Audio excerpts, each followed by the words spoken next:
ओम शांति। 8/7/2022 के ईश्वरीय महावाक्य हैं। आज मीठे मीठे प्यारे प्यारे शिव बाबा ने कहा, मीठे बच्चे, वाहियात माना व्यर्थ बातों से तुम्हें अपना अमूल्य समय बर्बाद नहीं करना है, बाप की याद से आबाद होना है।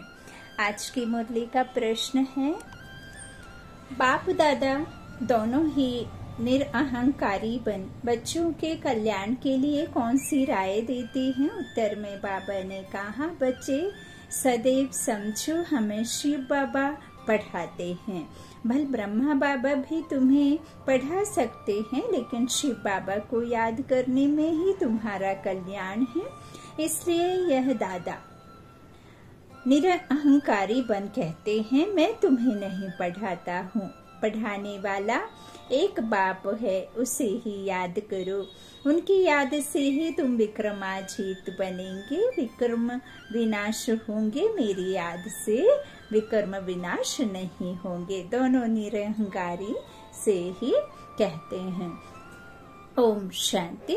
अब बच्चे सामने बैठे हैं, बच्चों की बुद्धि में जरूर होगा कि पतित पावन परम पिता परमात्मा जो ज्ञान का सागर है, वह इस ब्रह्मा तन द्वारा हमको पढ़ा रहे हैं। बुद्धि तो पहले जाएगी अपने शांति धाम में, फिर आएगी यहाँ। शिव बाबा आए हैं इस ब्रह्मा तन में हमको राजयोग सिखाने। स्टूडेंट की बुद्धि में यह होगा ना कि हमको कौन पढ़ाते हैं। स्कूल में जाएंगे तो समझेंगे ना कि फलाना टीचर हमको पढ़ाते हैं, उनका नाम भी ख्याल में रहता है। आँखों से देखते भी हैं, सत्संग भी किस्म किस्म के होते हैं। वहाँ कहेंगे फलाना महात्मा हमको फलाना शास्त्र सुनाते हैं। भिन्न भिन्न अनेकानेक शास्त्र सुनाते हैं, जन्म जन्मांतर ऐसे सुनते ही आए हो। अभी तुम यहाँ बैठे बैठे याद करते हो शिव बाबा को। तुम समझते हो हमारा पतित पावन वह बाबा शिव है। बाबा कहते हैं वही आकर ब्रह्मा द्वारा हमको पढ़ाते हैं। यह ब्रह्मा भी पढ़ाते हैं। जब ब्रह्म कुमार कुमारियां भी पढ़ा सकते हैं, तो क्या ब्रह्मा नहीं पढ़ा सकते हैं? पढ़ा सकते हैं। फिर भी तुम ऐसे ही समझो कि हमको शिव बाबा ही पढ़ाते हैं, ना कि ब्रह्मा। इसमें तुम्हारा बहुत फायदा होगा। इसको ही निरअहंकारीपना कहा जाता है। बाप और दादा दोनों ही निरअहंकारी हैं। यह खुद कहते हैं, भले मैं भी पढ़ाता हूँ, परंतु समझो कि शिव बाबा पढ़ाते हैं। जितना शिव बाबा को याद करेंगे, उतना विक्रमाजीत बनते जाएंगे। हमेशा समझो कि शिव बाबा पतित पावन ज्ञान का सागर हमको पढ़ाते हैं। जितना हो सके शिव बाबा को भूलना नहीं है, वर्षा भी उनसे ही पाना है। बाबा कहते, शिव बाबा कहते हैं, निरंतर मुझे याद करो। ब्रह्मा की आत्मा को भी कहते हैं, तुमको मेरे पास आना है। उठते बैठते मेरे को याद करने का पुरुषार्थ करो। इसमें क्या होगा? कमाई बहुत है, हेल्थ भी बहुत अच्छी मिलेगी। कभी भी टाइम वेस्ट नहीं करो। Hear no evil, talk no evil. सिवाय ज्ञान और योग के कोई भी वाहियात बातें नहीं करनी है। जिसमें ज्ञान कम है तो जरूर अज्ञान ही होगा। झरमई झगमई करते रहेंगे। ऐसी बातें कभी नहीं सुनना। जब ऐसे देखो कि वह वाहियात बातें सुनाते हैं, तो समझो यह हमारा दुश्मन है। फालतू बातें सुनाकर टाइम वेस्ट करते हैं। बाप कहते हैं ऐसे फालतू बातें नहीं सुनो। कोई की ग्लानि करेंगे, कोई के लिए कुछ बोलेंगे, कहेंगे, ऐसी बातें कभी नहीं सुनना, ना कभी सुनाना।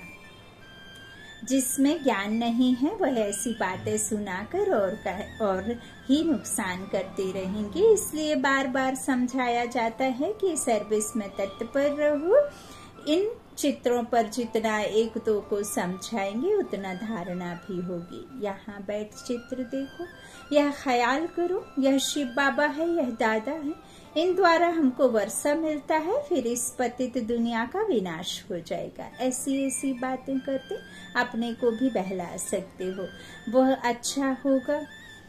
झरमई झुगमुई की तो बात बाबा कहते हैं मना ही करते हैं। झरमई झुगमुई बात में यहाँ वहाँ की बातें ना सुनो ना सुनाओ, है ना, यहाँ वहाँ टाइम वेस्ट मत करो। बाबा कहते हैं झरमई झुगमुई की तो पाप आत्मा बन जाएंगे। बाप कहते हैं बच्चे पाप आत्मा नहीं बनना। दुनिया का समाचार फलानी ऐसी है, उसने यह किया, ऐसी बातें जो सुनते और सुनाते हैं वह मुफ्त समय बर्बाद करते हैं। तुम तो बहुत आबाद हो रहे हो, विश्व के मालिक बन रहे हो। बरोबर भारत आबाद था, अब बर्बाद है। बाप द्वारा आबाद हो रहे हो। बाप और सृष्टि चक्र को याद करना यह तो बड़ा ही सहज है।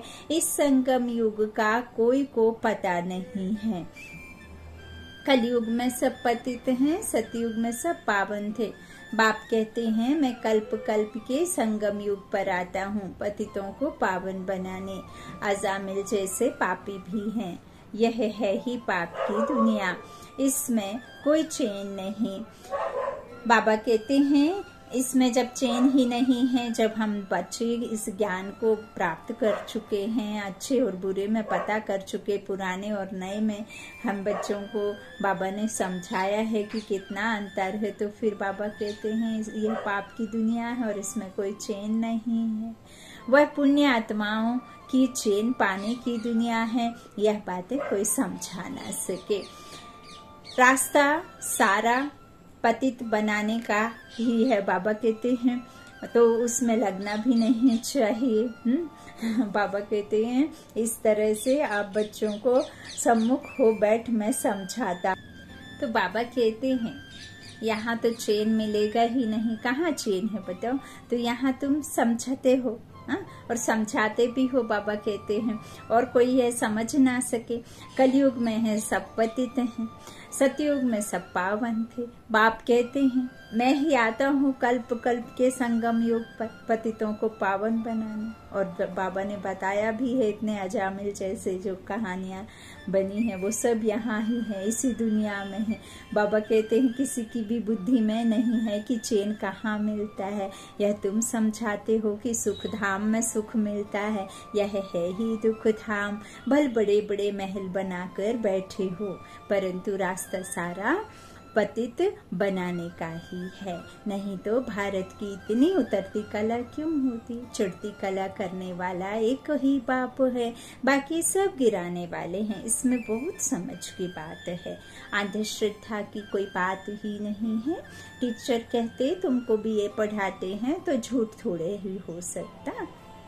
यह बेहद का बाप भी कहते हैं मैं तुमको सहज राजयोग सिखाकर राजाओं का राजा बनाता हूँ, स्वर्ग का राजा बनाता हूँ। स्वर्ग का राजा और नर्क का राजा बनने में रात दिन का फर्क है। नर्क में जो राजा रानी बनते हैं वह दान पुण्य से बनते हैं, अल्पकाल का सुख मिलता है, और स्वर्ग के राजा रानी बनते हैं पढ़ाई से। यह भी तुम जानते हो बाबा का प्लान क्या चल रहा है। सारी सृष्टि जो दुख धाम है उनको सुख धाम शांति धाम बनाना है। बाबा कहते हैं जो सुख शांति धाम बनाने वाला है वह तो सिर्फ और सिर्फ एक ही है, सुख और शांति की स्थापना करने वाला, मुक्ति जीवन मुक्ति का रास्ता दिखाने वाला, मुक्ति देने वाला, जीवन मुक्ति देने वाला निराकार शिव परम पिता है ना, निरहंकारी। तो बाबा कहते हैं यह क्या है, स्वर्ग का राजा और नर्क का राजा बनने में कितना फर्क है, रात दिन का फर्क है ना। तो बाबा का प्लान क्या चल रहा है, सारी सृष्टि को क्या करना है। अभी क्या है, दुख धाम, अब उनको क्या बनाना है, सुख धाम और शांति धाम। तो जानते हो भारत सुख धाम था, बाकी सब आत्माएं शांति धाम में थी, तो अभी तो सब दुख धाम में। फिर शांति धाम सुख धाम में जाना है। जो राजयोग सीखते हैं वही सुख धाम में आएंगे। बाकी हिसाब किताब चुकता कर शांति धाम में चले जाएंगे। शांति धाम सुख धाम क्या है यह दुनिया में किसको पता नहीं है। वह बाबा भी कहते हैं हम नहीं जानते थे, जो खुद मालिक था वह भूल गया है।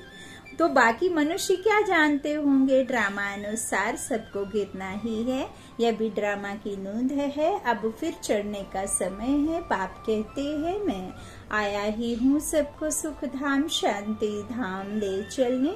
तुम्हारे पास बहुत आएंगे, कहेंगे मन को शांति चाहिए। सुख धाम का वार्तालाप तो कोई करने वाला है नहीं। सन्यासी तो निवृत्ति मार्ग वाले हैं, वह तो कभी सुख का रास्ता बता नहीं सकते। तो जैसे बाप को तरस पड़ता है कि इन्हों को सुख धाम शांति धाम में ले जाऊं।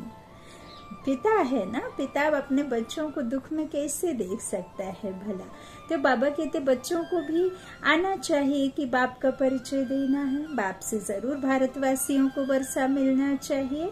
हम नर्क में क्यों हैं, हम ही स्वर्ग में थे अब नर्क में हैं। परंतु इन बातों को बिल्कुल ही समझ नहीं सकते हैं। माया ने बुद्धि का ताला बिल्कुल ही बंद कर दिया है, बुद्धि पर गोडरेज का ताला डाल दिया है, जो इतनी सहज बात भी समझ नहीं सकते। भगवान जब स्वर्ग का रचयिता है तो उनसे जरूर हम स्वर्ग के मालिक होने का वर्षा लेना है, तो जरूर हम स्वर्ग के मालिक होने चाहिए। अब नहीं, क्योंकि रावण राज्य है, इस रावण राज्य का विनाश तो अब होना ही है। इनके लिए वही महाभारत लड़ाई सामने खड़ी है। बड़ा सहज है, परंतु जब किसकी बुद्धि में बैठे, बुद्धि में ना बैठने के कारण आपस में झरमई झुगमई बहुत करते हैं, टाइम बर्बाद करते हैं। ऐसी बातें कानों से कभी नहीं सुनना। तुम अपनी पढ़ाई में तत्पर रहो, तब भी बाबा कहते हैं पद मिलेगा।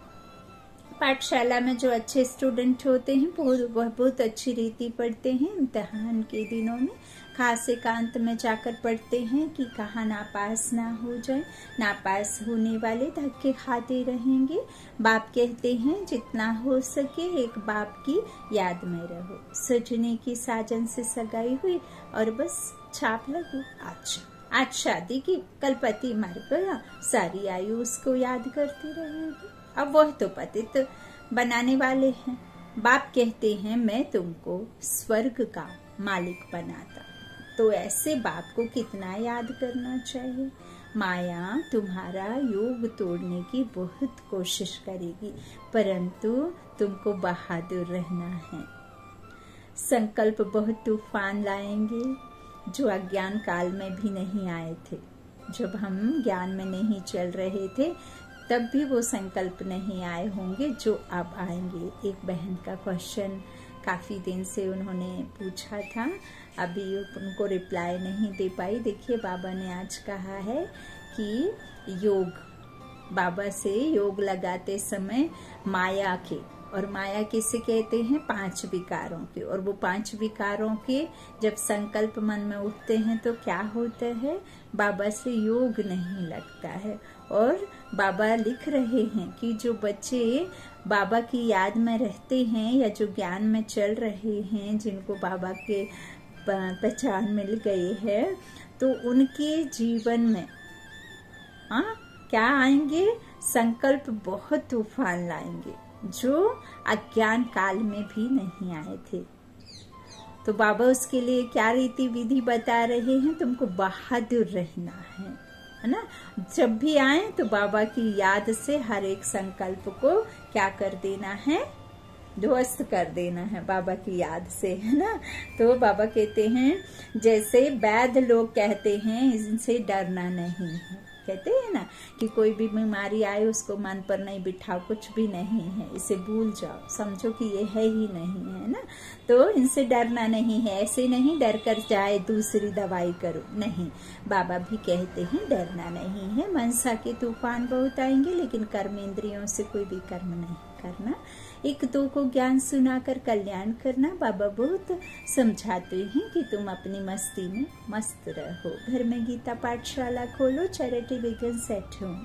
बच्चों को भी स्वर्ग का मालिक बनाओ। बाप स्त्री को, बच्चों को रचते हैं सुख के लिए। तुम भी जानते हो हम भविष्य के लिए कमाई करते हैं, तो क्यों नहीं स्त्री बच्चों आदि को भी करें। उनको घड़ी घड़ी बोलो धंधा धूरी भल करो, सिर्फ बाप को याद करो। यह प्रैक्टिस ऐसी बढ़ जाए जो पिछाड़ी में विनाश के समय एक बाबा की ही याद रहे। बाप कहते हैं तुम सब अभी वानप्रस्थ अवस्था में हो, सबको मेरे पास आना है। हम आए हैं ले जाने के लिए, तुम्हारे पंख टूटे हुए हैं। सन्यासी तो ब्रह्म तत्व को याद करेंगे। बाप भी यही बात कहते हैं कि वह बाप को याद कर ना सके। हाँ, जो देवता धर्म वाला होगा वह मानेगा और शिव बाबा को याद करने लग पड़ेगा। ब्राह्मण बनने बिगर देवता तो बन ना सके, वर्णों की वाजोली है ना। शूद्र वर्ण के थे, अब ब्रह्मा द्वारा ब्राह्मण बन दादे का वर्षा पा रहे हैं। शूद्र से ब्राह्मण बने हैं, फिर हम नई दुनिया के मालिक बन जाएंगे। ब्राह्मण है सबसे ऊंच, ब्राह्मणों की चोटी है ना।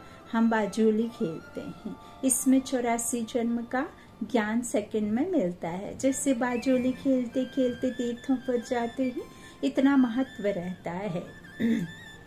पूरा अनुभव भी लिया है। इनको भी बाप कहते हैं। अनुभवी कौन? ब्रह्मा बाबा। तो इनको भी कहते हैं बाप कि तुमने बहुत गुरु किए हैं। बाबा ने 12 गुरु किए ना अपने लौकिक जीवन में। भक्ति काल में सबसे जास्ती भक्ति ब्रह्मा बाबा की है और सबसे जास्ती पुरुषार्थ भी ब्रह्मा बाबा का है ना। तो इसीलिए तो फिर वो सतयुगी आत्मा और सबसे फर्स्ट आत्मा प्रिंस है ना, फिर वही नारायण बनते हैं। तो इनको भी बाप कहते हैं तुमने बहुत गुरु किए हैं, सत्संग किए हैं, परंतु अब वह सब भूल जाओ। अभी मैं जो सुनाता हूँ वह सुनो। भगवान ने अर्जुन को कहा रथ तो वास्तव में यह है? कौन सा रथ? ब्रह्मा बाबा है असल में रथ। तो रथ में रथी है शिव बाबा। और कहाँ बैठे हैं शिव बाबा? भ्रकुटी के बीच में, है ना। तो बाबा कहते हैं इस रथ में मैं बैठा हूँ और मैं कौन हूँ? शिव बाबा। तुम सब अर्जुन हो गए, बाकी घोड़े गाड़ी की तो बात ही नहीं, ना सेना की कोई बात है। वह है भक्ति मार्ग, यह है ज्ञान मार्ग।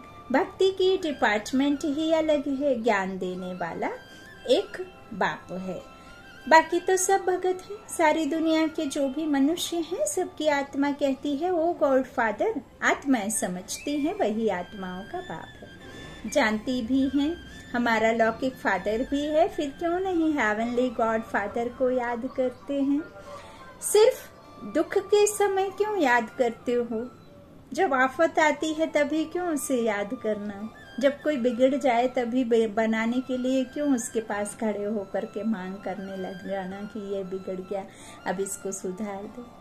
क्यों हम जब परेशानी में फंसते हैं तब उसे याद करते हैं? क्या हम ऐसा नहीं कर सकते हैं कि जब हमें कोई परेशानी ही ना हो ऐसे हम याद करते रहें? संभव है ना, कोई मेहनत का काम नहीं है। तो बाबा कहते हैं सिर्फ दुख के समय क्यों याद करते हो? बाप कहते हैं मैं इतना सुख शांति देता हूँ जो फिर दुख में मुझे ही याद करते हो, है ना। क्योंकि जो सुख देगा उसे ही याद करेंगे, तो जब दुख होता है तो उस सुखदाता को याद करते हैं, है ना। वासना भी आती है, भले हम अज्ञान काल में जानते नहीं है लेकिन हम उन्हें मानते तो है ना। तो आपस में तुमको यह ज्ञान की बातें करनी है मित्र संबंधियों के पास अथवा ऑफिसर्स के पास भी जाना है, सबसे ताल्लुक रखना है बड़ी युक्ति से। उनको ज्ञान रत्नों का दान भी देना है। शादी में भी जाना है तो सेवा अर्थ। तुम गुप्त अहिंसक सेना हो, तुम्हें किसी भी प्रकार की हिंसा नहीं करनी है, दुख नहीं देना है। अच्छा, मीठे मीठे सिकीला दे बच्चों प्रति माता पिता बाप दादा का याद प्यार और गुड मॉर्निंग। रूहानी बाप के रूहानी बच्चों को नमस्ते। हम रूहानी बच्चों की रूहानी माता पिता बाप दादा को याद प्यार और गुड मॉर्निंग। शुक्रिया बाबा, मीठे बाबा, प्यारे बाबा, सबका साथी सबका सहारा, मेरा बाबा मेरा बाबा। धारणा के लिए मुख्य सार। पहला बाबा ने कहा उच्च पद पाने के लिए उच्च पद पाने के लिए अपनी पढ़ाई में तत्पर रहना है। झरमुई झगमुई की व्यर्थ बातें, वाहियात बातें नहीं सुननी है। अपना समय व्यर्थ नहीं गंवाना है। और यदि अपना समय व्यर्थ नहीं गंवाना चाहते हो तो क्या करना है, हमें समर्थी में रहने के लिए श्रेष्ठ संकल्पों का भोजन करना है और सभी को कराना है। श्रेष्ठ स्थिति में स्थित होने के लिए हमें अपनी स्थिति को श्रेष्ठ बनाने में बहुत मददगार है श्रेष्ठ संकल्प, है ना, पॉजिटिव संकल्प।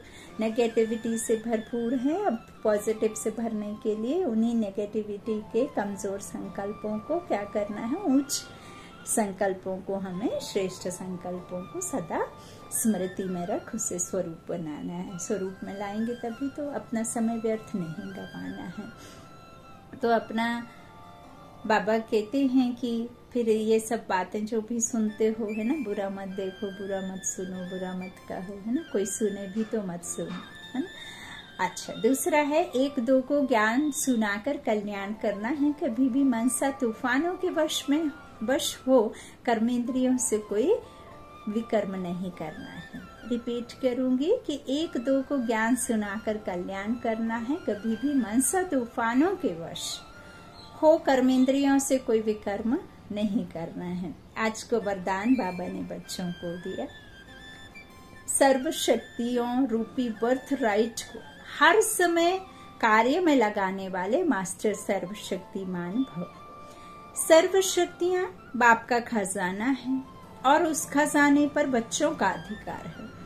अधिकार वाले को जैसे भी चलाओ वैसे वह चलेगा। ऐसे ही सर्व शक्तियां जब अधिकार में होंगी तब नंबर 1 विजयी बन सकेंगे। तो चेक करो कि हर शक्ति समय पर काम में आती है। हर परिस्थिति में अधिकार से शक्ति को यूज करो। बहुत काल से शक्तियों रूपी रचना को कार्य में लगाने का अभ्यास हो, तब कहेंगे मास्टर सर्वशक्तिमान। आज का स्लोगन है, कोई भी महान कार्य सभी के उमंग और उत्साह से ही संभव है। स्लोगन, कोई भी महान कार्य सभी के उमंग और उत्साह से ही संभव है। अच्छा, ओम शांति। शुक्रिया बाप दादा, शुक्रिया आप सभी भाई बहनों का, आप सभी के स्नेह का। बाप दादा ने हम सबको चुना, इसके लिए बाप का कोटि कोटि धन्यवाद। अच्छा, ओम शांति, गुड नाइट।